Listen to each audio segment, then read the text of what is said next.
அன்பானவர்களே, அன்பு வணக்கங்கள். நீங்கள் உங்கள் மனதினுடைய செயல்களை, அதனுடைய இயல்புகளை, அதனுடைய மகத்துவங்களை, அதனுடைய ஆற்றலை சரியா நீங்க தெரிஞ்சிட்டா உங்களால் எதையும் சாதிக்க முடியும். உங்க மனம் ஒரு கத்தி மாதிரி. ஒரு கத்தி ஒரு மருத்துவர்கிட்ட இருந்தா ஒரு உயிரை காப்பாற்றுவார். ஒரு கொலைக்காரங்கிட்ட இருந்தா ஒரு உயிரை எடுத்துடுவோம். அது போல மனம் என்பது ஒரு கத்தி. அதை பயன்படுத்துகின்ற மருத்துவரா கொலையாளியா நீங்கள் என்பதை சரியா நீங்க தெரிஞ்சிட்டா உங்க மனம் உங்களுடைய கட்டுப்பாட்டுக்குள்ள வந்துடும். இன்னைக்கு உங்களுக்கு ஏற்படுகின்ற பிரச்சனைகள், கஷ்டங்கள், துன்பங்கள், கவலைகள், வேதனைகள், மனக்குழப்பங்கள் எல்லாத்துக்கும் காரணம் யார் தெரியுமா? வேறு யாருமே இல்லை, நீங்களே தான். உங்களுடைய மனம்தான். உங்க மனம்தான் எல்லாத்தையும் செய்கிறது. உங்க மனம் ஒருவரை கொல்லவும் செய்கிறது, ஒருவருக்கு உயிரியம் தருகிறது. இந்த மனத்தினுடைய ஆற்றல், வலிமை, மனதிலிருந்து உருவாகின்ற எண்ணங்களுடைய ஆற்றல், வலிமை, இதை இரண்டையும் நீங்க தெரிந்து கொள்வது மிக நல்லது. பெரியவங்க என்ன சொல்லுவாங்க? கெடுவான் கேடு நினைப்பான். ஆனா அப்படி சொல்லுவாங்க. கேடு நினைப்பவன் பூரா கெட்டு போவான். ஏன் அப்படி கெட்டு போறான்? நீங்க உங்க மனசுல அவன் நாசமா போட்டோம், அவன் உருப்படாத போனோம், அவன் விபத்துல இறந்து போனோம், அவன் வாழ்க்கையில முன்னுக்கே வரக்கூடாது, இப்படி நீங்கள் உங்களுக்கு ஆகாதவர்களை பார்த்து சொல்றீங்கல்ல, அவன் கெட்டு போனோம், அவன் நல்லாவே இருக்கக்கூடாது, அவன் நாசமா போனோம் சொல்றீங்கல்ல. ஆனா அந்த எண்ணங்கள், நீங்கள் சொல்லுகின்ற அந்த வார்த்தைகள் முதல்ல யார பாதிக்குது? உங்களை தான் பாதிக்குது. இதை நீங்க சரியா தெரிஞ்சுக்கிறது இல்லை. உங்களுடைய அந்த எண்ணத்தினுடைய அந்த வார்த்தைகளுடைய அலைவரிசையானது, ஃப்ரீக்குவென்சியானது முதல்ல உங்க உடலுக்குள் போய் ஒரு அதிர்வை ஏற்படுத்துகிறது. அது நீங்க என்று எண்ணமா இருக்கட்டும், நீங்க பேசுற பேச்சா இருக்கட்டும், ரெண்டுமே முதல்ல எங்க அதிர்வை ஏற்படுத்துகிறது? உங்களுக்குள் ஒரு அதிர்வை ஏற்படுத்துகிறது. அந்த எண்ணங்கள் உங்க உடல்ல இருக்கக்கூடிய சுரப்பிகளை போய் தூண்டுகிறது. நம்ம உடம்புல ஏகப்பட்ட சுரப்பிகள் இருக்குது. அது நன்மை செய்யக்கூடிய சுரப்பிகளும் உண்டு, கெடுதல் செய்யக்கூடிய சுரப்பிகளும் உண்டு. நீங்க நல்லதை எண்ணி நல்லதை பேசினா அந்த நல்ல எண்ணத்தினுடைய அதிர்வலைகள், அந்த நல்ல வார்த்தைகளுடைய அதிர்வலைகள் உங்க உடம்புல இருக்கக்கூடிய நல்ல திரவங்களை சுரக்கக்கூடிய சுரப்பிகளை போய் தூண்டுகிறது. அதிலிருந்து உடல் ஆரோக்கியத்திற்கு தேவையான திரவங்கள் சுரக்கப்படுகிறது, அது ரத்தத்தில் கலக்கப்படுகிறது, உடல் ஆரோக்கியமாக மாறுகிறது. கெட்ட எண்ணங்களும் கெட்ட வார்த்தைகளும் நீங்க பேசும்போது அதில் ஏற்படுகின்ற அந்த அதிர்வலைகளானது, ஃப்ரீக்குவென்சியானது கெட்ட திரவத்தை தருகின்ற சுரப்பிகளை போய் தூண்டுகிறது. அதிலிருந்து கெட்ட திரவங்கள் சுரக்கிறது.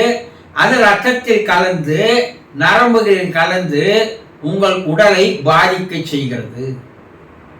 இது இன்றைய உளவியல் விஞ்ஞானம், மனவியல் மருத்துவர்கள், விஞ்ஞானிகள் கண்டுபிடித்து கூறியிருக்கின்ற ஒரு மாபெரும் ஆராய்ச்சியினுடைய அறிக்கை. உடல்ல முதல்ல நமக்கு நோய் வரதுக்கு காரணம் நாம் எண்ணுகின்ற எண்ணங்களும் நாம் பேசுகின்ற பேச்சுக்களும் தான். இதை எப்படி உங்களை மட்டும் அது பாதிக்க செய்யுதா அப்படின்னா, உங்களை சுற்றி இருக்கின்ற எல்லா உயிரினங்களையும் அது பாதிக்கிறது. அத ஒரு எடுத்துக்காட்டு மூலம் உங்களுக்கு சொல்லணும்னா, உங்களுக்கு புரியணும்னா, ஒரு தாவரத்து எதிரில் ஒரு அழகான ஒரு மணி பிளான்ட் செடி எதிரில் நீங்க போய் நின்று கொண்டு நல்ல வார்த்தைகளை அதனோடு பேசினால், நீ நல்லா இருக்கணும், நீ நல்லா வளரணும், நீ நல்லா ஒரு மலர்ச்சியா வளரணும், பார்ப்பதற்கு அழகா இருக்கணும், நீ இருக்கிற தாவரங்கள்லயே ஒரு அழகான தாவரம், இப்படி நல்ல எண்ணங்கள், நல்ல வார்த்தைகள், வார்த்தைகள் மட்டும் இல்ல, நல்ல எண்ணங்கள். நீங்க அத குரல் கொடுத்து சத்தம் கொடுத்து அந்த செடியோடு பேசணும்ன்ற அவசியம் இல்லை. நீங்க மனசுக்குள்ள அது பக்கத்துல நின்று இந்த எண்ணங்களை நீங்க எண்ணினால் கூட உங்க எண்ணத்தினுடைய அலைகள், அந்த ஃப்ரீக்குவென்சியானது அந்த செடியை போய் தாக்குகிறது. உங்களுடைய வார்த்தையினுடைய ஒளி அலைகள் அந்த செடியை போய் தாக்குகிறது. இந்த positive thoughts and positive words, இது ரெண்டுமே அந்த செடியை போக சொல்லும்போது அந்த செடி உற்சாகப்படுகிறது, அது மலர்ச்சி ஏற்படுகிறது, அந்த செடி ஆனந்தம் அடைகிறது. அதனால அதனுடைய வளர்ச்சியானது அபிரிதமாக இருக்கிறது என்பதை விஞ்ஞானிகள் கண்டுபிடிச்சிருக்கிறாங்க. அந்த செடி எதிரில் போய் நின்று உங்க மனசால நீ சீக்கிரம் காஞ்சி போயிடணும், நீ சீக்கிரம் கெட்டு போயிடணும், நீ வளரவே கூடாது, நீ பார்க்கறதுக்கு அசிங்கமா இருக்கிற, இப்படி வார்த்தைகளை பேசினால், இல்ல நீங்க வார்த்தைகளை எண்ணினால் அந்த செடி ஓரிரு நாளில் வதங்கி கருகி அது வளராமலே போய் விடுகிறது என்பதையும் கண்டுபிடித்திருக்கிறார்கள்.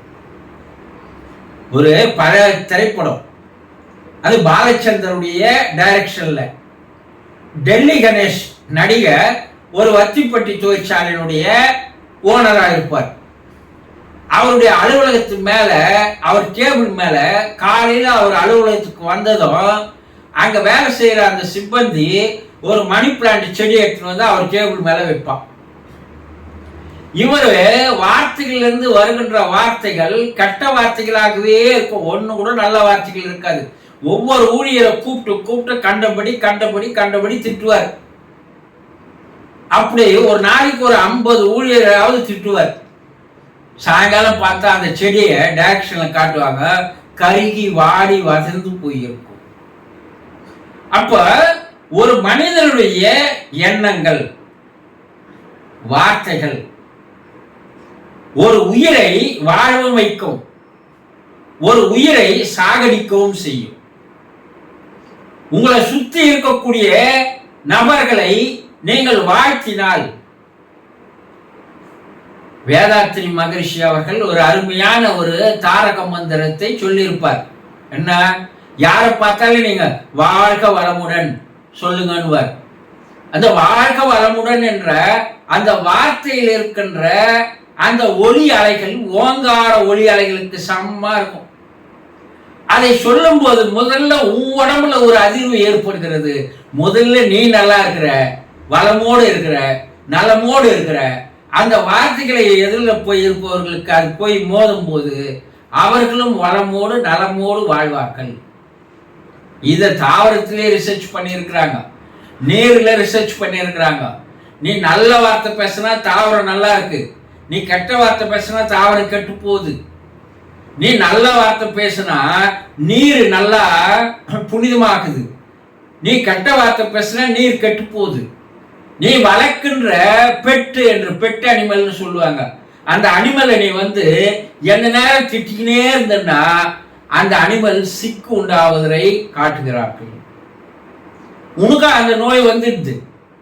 அப்போ உங்களுடைய எண்ணங்கள், நீங்கள் நினைக்கின்ற எண்ணங்கள் நல்ல எண்ணங்களாக இருந்தால் உங்களுடைய உடல் ஆரோக்கியமாக மாறுகிறது. உடலுக்கு ஒரு வலுவம், ஒரு உறுதியம் கிடைக்கிறது. உடல் எப்போதும் உற்சாகமாக இருக்கிறது. உடல்ல இருக்கிற உறுப்புகளை அதற்கு ஊக்குவிக்கின்ற, உற்சாகப்படுத்துகின்ற வகையிலே உங்களுடைய வார்த்தைகளும் எண்ணங்களும் அமைகிறது. ஒரு மாபெரும் மருந்தாக, ஒரு அருமருந்தாக உங்களுடைய எண்ணங்கள் இருக்க வேண்டும், உங்களுடைய வார்த்தைகள் இருக்க வேண்டும். அதே நேரத்தில் உங்களுடைய எண்ணங்களும் வார்த்தைகளும் விஷமாக இருக்கக்கூடாது.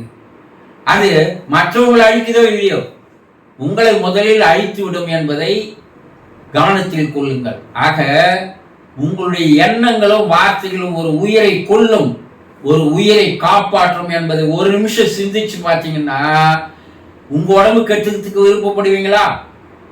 அப்போ நல்லதை எண்ணுவீர்கள், நல்லதை பேசுவீர்கள் இல்லையா? சந்தோஷம்.